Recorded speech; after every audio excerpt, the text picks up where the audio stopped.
Anything goes. Hope you guys are having a great and exceptional day. Today's word of the day is warfare, which usually stands for military operations between enemies, hostilities, also when an activity is being undertaken by a specific unit, such as a political unit, nation, to weaken or destroy another economy. Now, I chose this word today. I chose this word today because um, economic warfare happens on so many levels. You know what I mean? Anybody who's prior service, anybody who's grew up around a military family, as always, thank you for your service, knows that there's certain aspects of warfare that take place on a regular basis. And is there anything wrong with that? It just depends on how you look at it. Because great example of economic warfare, McDonald's and Burger King competing towards each other. You know what I mean? And they're trying to get the best sales price. You know, they're trying to up the ante on who can franchise. You know, they do their strategic intelligence analysis when it comes to the best locations to place a specific franchise, Burger King or McDonald's franchise. McDonald's does it the best, obviously, because they're really a real estate company. At the end of the day, they're not as much of a fast food company. So that's what makes McDonald's. If you ever seen a movie with Michael Keaton called The Founder, one of the greatest movies ever, and this shows a display of economic warfare because um, McDonald's is actually based out of San Bernardino, California, and there was only three franchises, one main location and two other franchises, one in Northern California, and another one I believe it was in Phoenix, Arizona. And of course, Michael Keaton's role was as Ray Kroc wanted to be able to expand the empire and whatnot, and the way he was basically the short of it. You watch the movie yourself. He played the okey doke on the actual McDonald's brothers. Is he's like, okay, well, I worked for you. We had a partnership, even though I was working for you, and I was getting at least amount of the money. However, I created the McDonald's Corporation, which was a real estate company, which basically he would buy the land, and then the people who opened the McDonald's franchise and whatnot would basically pay a fee, obviously, to put, they leased the area to put the actual McDonald's location on the land. So he was making money from basically being a landlord in a sense, if you think about it. Like I said, more information that goes on to it, but I just wanted to give the 1, 2, 3 process of how that was done. And then basically he was making so much money that he was to a point where he could keep the McDonald's brothers, even because they were upset about the situation, to keep them in court.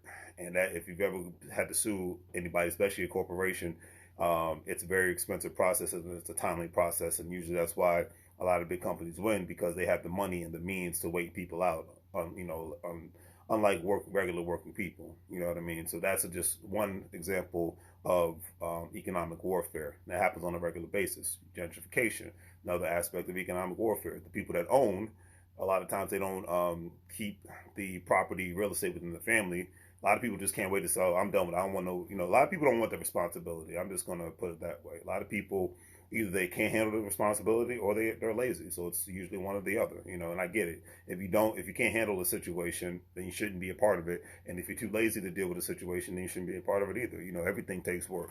Owning a house takes work. Owning a business takes work. Having a family takes work. Everything that's meaningful takes work. Being healthy takes work. It's a day-to-day, 7 days a week thing. So with that being said, a lot of people don't want to put the work in, but then a lot of times people are frustrated because they're not getting the results in life that they want. Well, it's like some action has to be taken. Now, you might not get 100% of the results that you want, but you got to at least try to get that 10 to 20 to 30% of the results that you want, because that, to me, then that shows some sort of action, whether you're working out, whether you're eating right, whether you're working on your business, whether you're trying to climb the career ladder, whatever have you.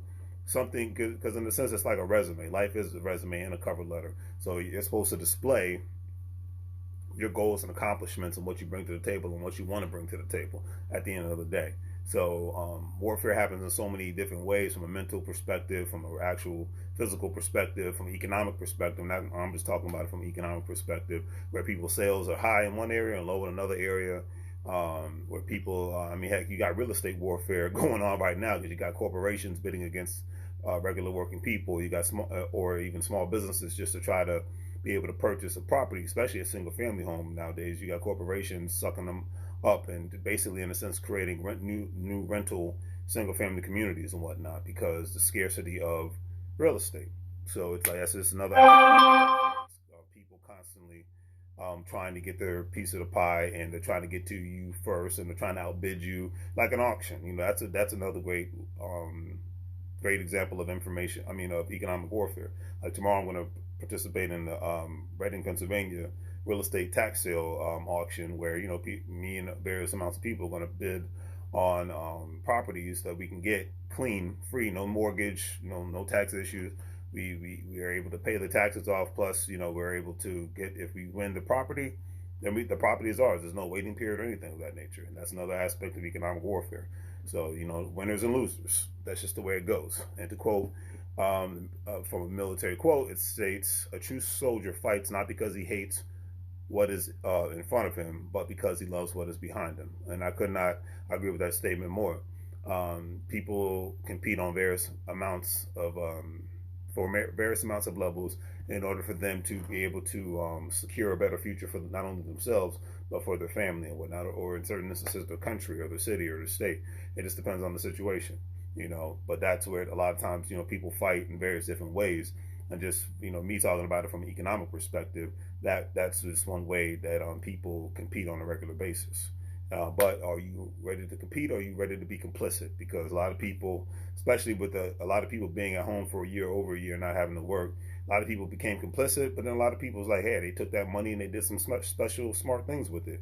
Whether if it was cryptocurrency, buying some real estate, starting a business, buying stocks or bonds or whatever, getting more financially intelligent, and not just binging on Netflix and things of that nature. Because sometimes you got to make the best out of any situation in life. There's people that come out of warfare and they make the best out of that situation. People come out of prison, they make the best out of that situation. But they're willing to put the work in, they're willing to put the effort in, and they're not just going to get on social media and cry like a baby because things didn't work out for them. That's all I can say on that note. All right, so do the great 3 free things: like, share, and subscribe. Hopefully, you guys check us out. We're going live tonight around 8 o'clock Eastern Standard Time, talking about how the 2020 pandemic destroyed the whole Dems versus Republicans things. And I'm not going to be picking sides. I'm just going to be giving my perspective, because I'm not on either. I don't pick sides. I'm neutral. You are who you are. You do what you do. It is what it is. But yeah, we're going to chop it up, and if you tune in live, you'll be able to give your perspective, and I'll even put the link in the chat room. You can call up and give your perspective, and all perspectives are welcome here. We go from there, right? And we're going to check out the online store. Thank you for the Cash Apps and the PayPal contributions. It's greatly appreciated. And as I always say, make money moves and live broke like a fool. Take care, family.